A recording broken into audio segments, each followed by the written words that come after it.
From the book, Church, a Counter-Narrative.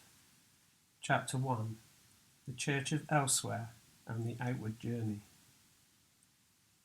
I used to have this concept where if I went and stood in certain historical places, I would somehow supernaturally catch some of what was going on there, what those faithful folks from the past had represented and carried, a kind of divine infection. I've stood and prayed at John Wesley's statue, where he began a sect which would form Methodism in Savannah, Georgia. I have photos of him somewhere holding a prayer stick, which I took on my travels and snuck into his extended hand when no one was watching. I've stood in a crater in the woods in Texas where Keith Green's plane crashed, and knelt at Leonard Ravenhill's resting place and other such well-intentioned weirdness. I guess I thought I was some kind of Jesus ghost hunter, in the hope of connecting with some ancient anointing or some continuity of what had happened there. Like some strange kind of pilgrimage, playing the part of a bee, collecting spiritual pollen to share. I don't want you to think I travelled to death places. These were just things I felt a pull towards when in certain countries. I'm aware that I've already said Jesus a few times. I hope it's not an irritant to a sore place for anyone. Nothing in this book is trying to convert, reconvert, and there's no subtle conversion therapy, thank God.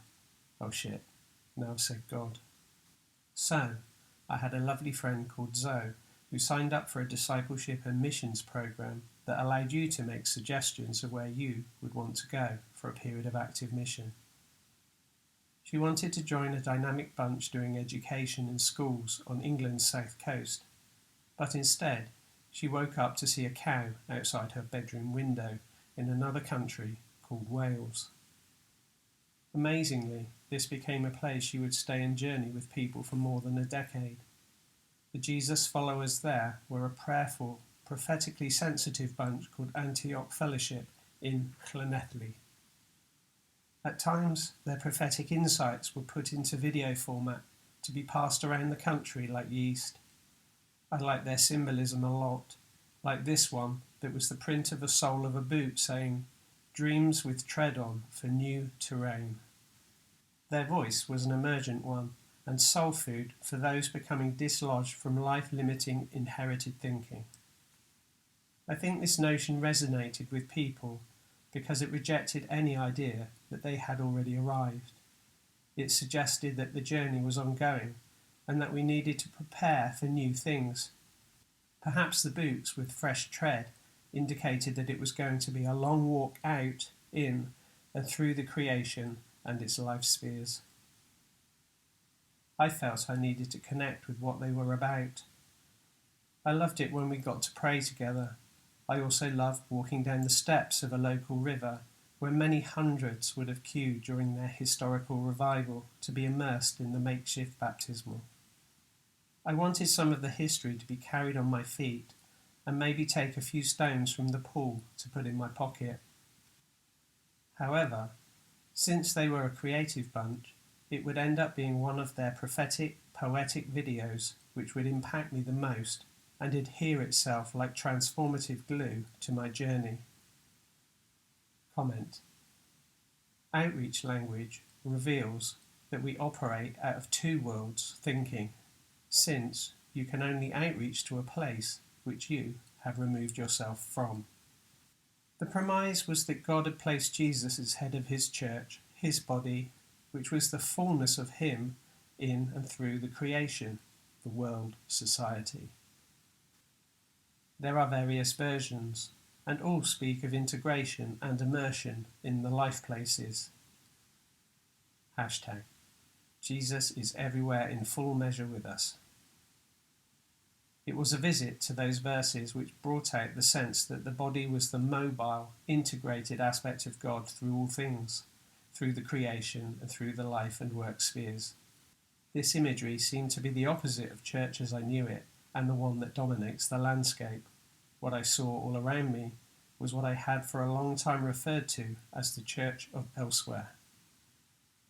Perhaps I can qualify that statement a little more by saying I had experienced several group settings where I would ask those gathered what they considered to be the spheres of society. Each time it would be the same answers: education, healthcare, business, family, other things, but always the church. The problem for me here is that it was my firm belief that church was never to occupy a sphere of its own, but instead had fully embedded itself as participants in all of life's actual spheres. Simply said, the church, which is a people, should have remained in all of the actual spheres of life and society.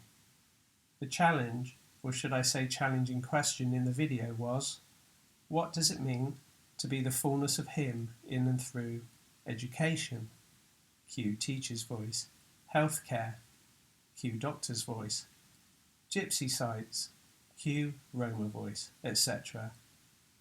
This is a question I continue to ask myself, and perhaps one we could all explore concerning immersion into society through life and work. I'm talking about integration here, a million miles from dominionism, a thoroughly spurious, contrived notion based on power and position, or what I like to call the opposite of Jesus in every way. I am pretty convinced that the Jesus person listens to dominionists and thinks, where the heck did they dig that rubbish up, as he shakes his head. Yeast was always an active ingredient, but just that, part of, not on top of. Dominionists have a theology that God wants Christians in all of the seats of power, such as government, a politicizing of biblical narratives, the outworking of which is deeply counter to the nature of the Jesus person in every way. Subheading: We messed up the collective. I used to be immersed in town-wide church and pastors' networks that I foolishly felt were a gathering of those charged with reaching and transforming our locality, towns and cities. I love the idea of the unity of the body, the whole body, the church as God sees it. I would probably use the word solidarity these days, unity around a purpose. I worked hard on this stuff, which in retrospect was well intended but ultimately a flawed strategy. As a friend said much better than I could, we cannot create unity, we already have unity in Christ. We just need to stop doing the things which separate us off from one another. What else could you expect from someone with the surname Love? Take a moment, pause and reflect on the above. At one such pastors' gathering, after the ritual of the male voice choir worship session was complete, I was allowed to ask a question. Do we believe that our missiology informs our ecclesiology? In short, that those we wish to be present for and love in the mission shapes and informs how we do church. Almost everyone nodded in that, but of course, kind of affirming, what a stupid question manner. I then asked, who of us has inherited an ecclesiology which directly limits our mission? I took the following silence to be an answer in and of itself. It's deeply problematic that we are operating out of something which, even to our own thinking, is so foundationally conflicted and flawed. Comment: thinking outside the box is not necessary once you lose the box.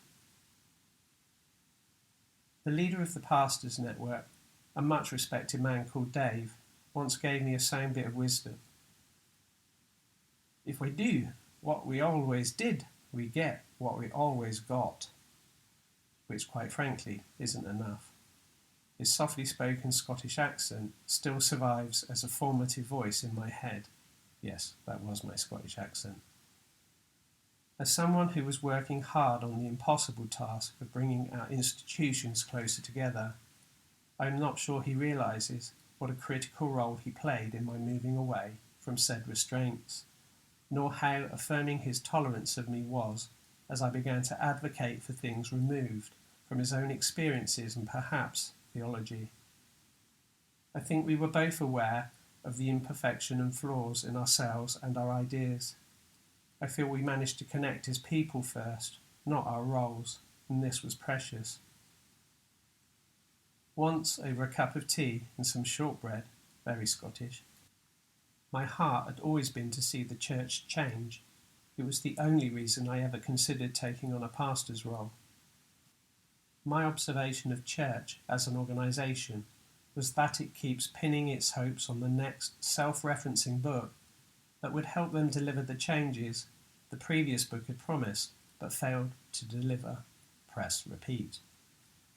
I remember saying that I guessed he had seen the church go through 40 years of incremental, manageable adjustments already, instead of significant change to itself, so that it could finally become an agent of change in society.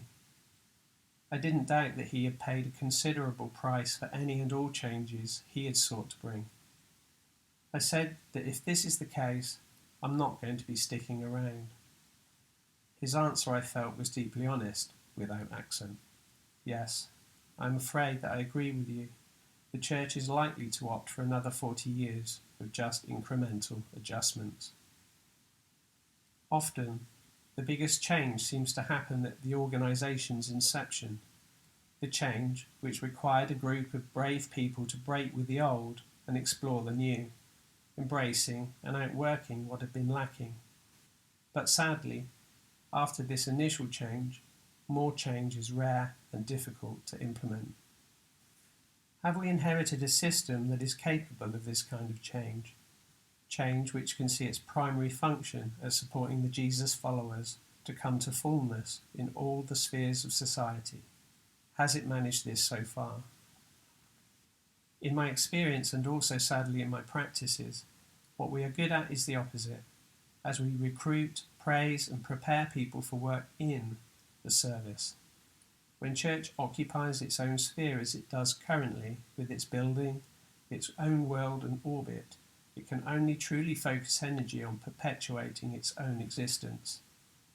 Its priority becomes equipping a small percentage of the saints for works in the service, the organisation, instead of serving the vast majority who are unsupported as they stand in and through the creation, perhaps still waiting for a call to the seemingly sacred roles of pastor, youth worker, community worker, house group leader, missionary.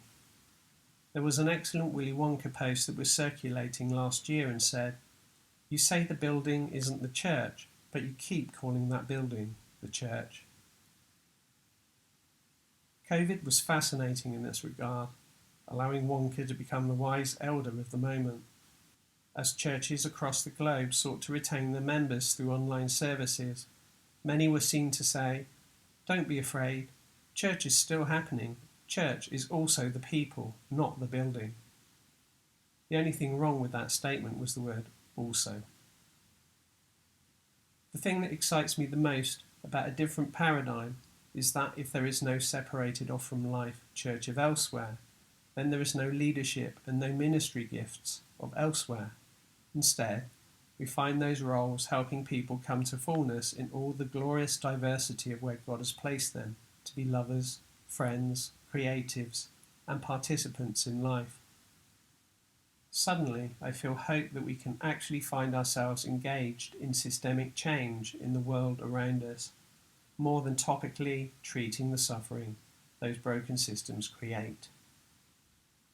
What makes me despair is that it takes the misplaced sphere of church to take on a John the Baptist mantle and become willing to decrease so that that which is coming can increase. I don't mean more manageable, incremental, or minor adjustments. I don't think the church has any capacity to entertain the idea that it might need to diminish in a kind of good being the enemy of something better way. That's a Bible verse which outlines a principle that it is possible for one significant moment to give way to another more dynamic one. It has to be a significant mind-blowing paradigm shift and explosive change. Alternatively, it simply goes into the ground, or that the body, us, simply begins to stand in all of those awesome, life-happening, glorious places that church as a construct is not. Those places where the farmer can't come out with his shotgun and shout, "Oi you, get off my land," as some church leaders and Christian organisations do. I speak from experience, having begun to develop an anti-trafficking work in Greece, and being asked outright, "What are you doing here? Why have you not told us?" by another group 500 miles away. Territorial extreme. This is a dislocation where we each need to avoid the pressure to pop it back into the socket. In reality, it's a blessing that the church is in a container aside from society, since it means you can go and stand pretty much anywhere, freely, far from the influence and destructive criticism or emotional absence of the church as organisation. Welcome to the church of where you are, in the creation, where the earth has been crying out for the sons and daughters of God to reveal themselves. Comment. When we look outward and seek to engage with society, we should do so with humility, not a trumpet call hailing that we have arrived. Not unless you are equally willing to repent of your late arrival, due to having spent several hundred years inside singing songs. Subheading: The Art of Killing Something Alive. I've been thinking back to our housing estate Anglican church, where I learned a profound lesson at the hands of an invasive red-headed New Zealander who seemed to have lost all sense of boundaries. He was part of a team hired into the 3 churches of what was called a teen ministry, the parent church, and its latter insecure babies, plants. They had come from YWAM, Youth with a Mission, at Liverpool's School of Church Planting, with the task of doing an audit. It is something I had never heard of, but value deeply, as I find myself increasingly doing similar organisational audits. It looked like this: meet with the current church leaders and get a sense of the current landscape. Meet past leaders to assess any damage or repeating cycles of dysfunction they may have become subject to. Meet with some of the members and find out how things were stacking up for them at ground level, and if there were any concerns. Take a detailed look at the vision of why any of these 3 churches came into existence. Take the temperature of whether things were on track, if they had changed the vision, improving it, or dropping the ball, along with any timeline measurements of progress. I was employed as a youth worker at the time, and the thought of external people being invited to see what has been swept under the carpet was both rare and exciting. Essentially, anyone faking it was probably feeling nervous at the time, and anyone with imposter syndrome began feeling especially anxious and worried. I didn't know it was going to go down like this, but each of the 3 churches would have a member of the visiting auditors summarise their findings on a Sunday with freedom to speak as they wanted. I mentioned the redhead with no boundaries, because it was he who began to pace up and down the aisles looking at people, causing a few bottoms to wriggle in seats, including mine. I felt we should have had more of a warning that this stranger was going to break some rules. It was a little like the day my daughter Holly forgot her lunchbox. She was around 6 years old at the time, and so I popped across the road to take it into her classroom. It was one of those modern schools in a circle, with all of the classes facing outwards to the playground, requiring me to walk past several rooms to reach my objective. Unknown to me, the previous day, a safety officer had spoken at the church assembly, talking about stranger danger, both in terms of safety out of the school and on the premises.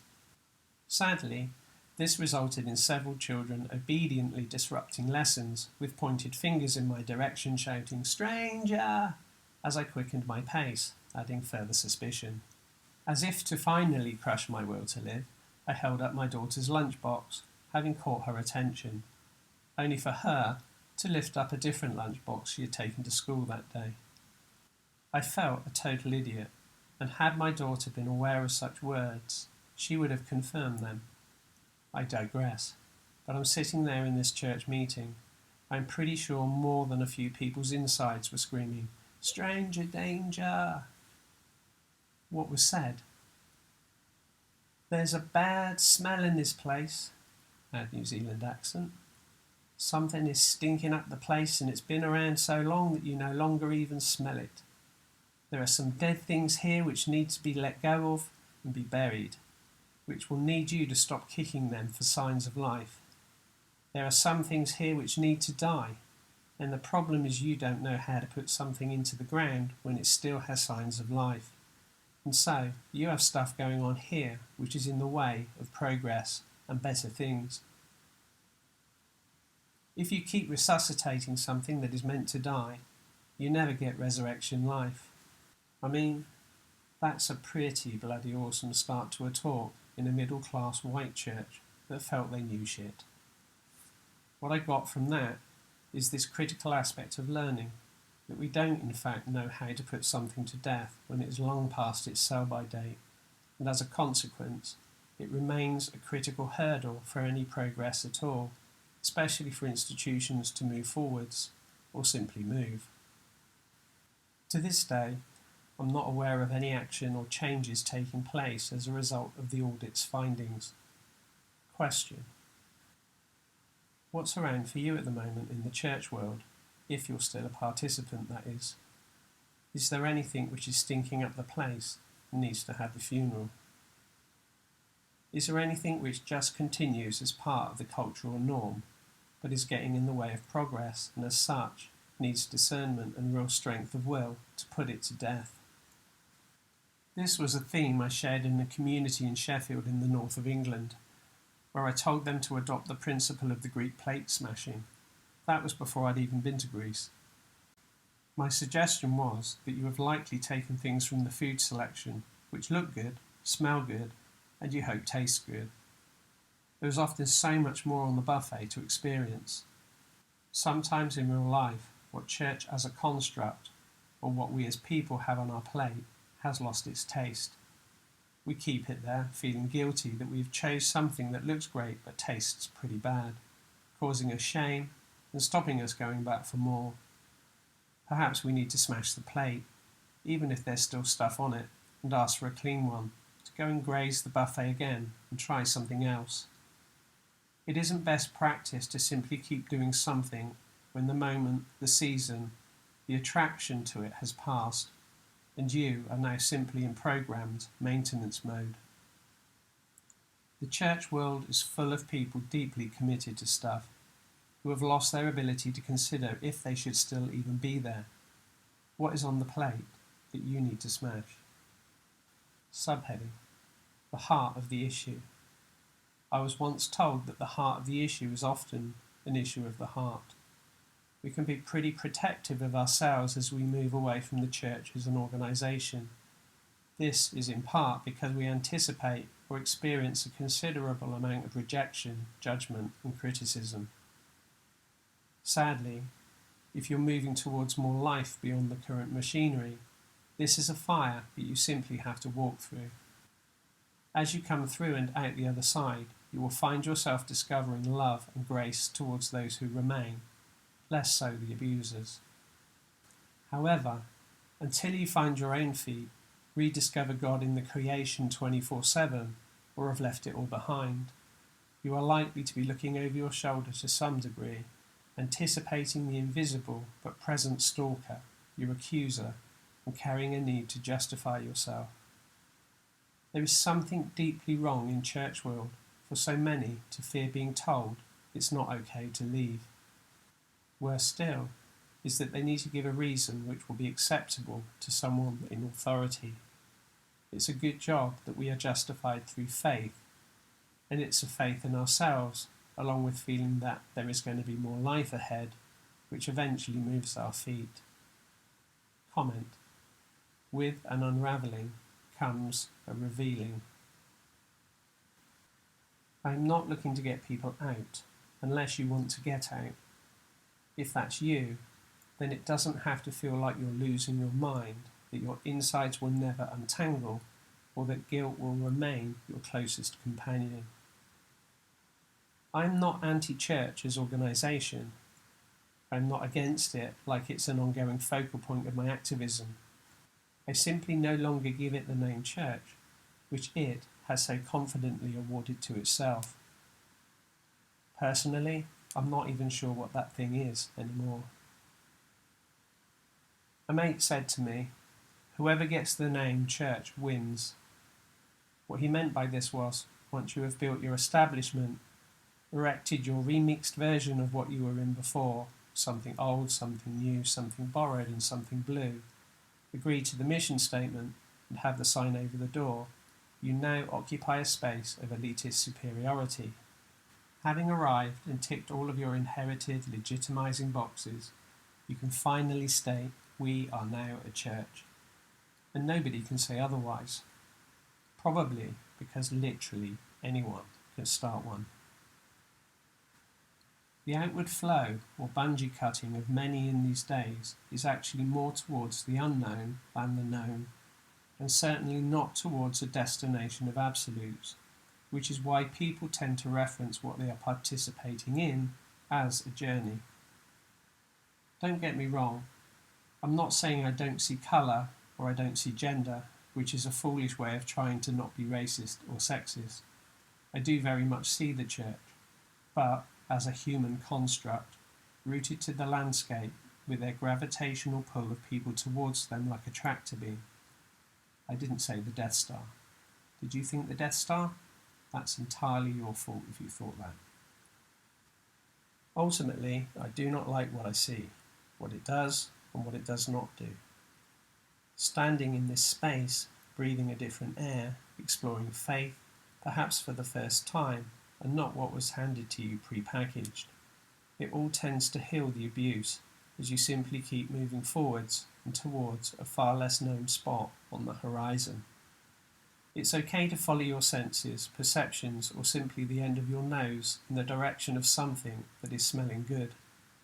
It's not about writing a thesis on what you think you will find there, or a book at each and every stage of discovery shouting, "This is it," like MJ. It's certainly not about writing a book about somewhere you haven't gone yet, projecting yourself as an authority on the new. I like to think that's not what I'm doing. I'm instead attempting to leave the what's next entirely in your capable hands. Comment. We have to get post-rebellion, where we are no longer being driven by what it is we are moving away from, but by what it is we are moving towards. James Thwaites. As I've been writing, I'm online video chatting with another ex-pastor friend who is also taking stock of some of the misinformation we have preached. My wife is in the other room, shouting over the top of my voice, 20 years! 20 years! Can you imagine if we'd have stayed in that stuff for another 20 years? I'm so glad not to be in that stuff. Not having church as construct in my job description anymore has given us freedom. Not only to not be in it, but also not looking in my rearview mirror constantly with memories haunting me and learned behaviours limiting me. I can say this strange next bit because it's not just true for me. It's also a story common to some of the people I have walked with. My life simply got better when my actual parents died. There was pain and loss and grieving, but my capacity for life and other things grew significantly. The reason for this is that I was no longer emotionally tethered to them, nor am I parenting the parents in the hope they would become the parents I needed to give me what I should have had to grow and be the person I should have been. It is a sad but true comparison that it is freeing not to keep investing in something which is likely incapable of change, waiting for it to become as it should be or could have been, so you yourself could be fully alive. Progress exists beyond this. Some of us are just too damn movement orientated to stick around. Comment. Time and time again, when people who have left the church construct tell me that they have lost their faith, what we quickly discover is that they are simply working it out, as was the original idea.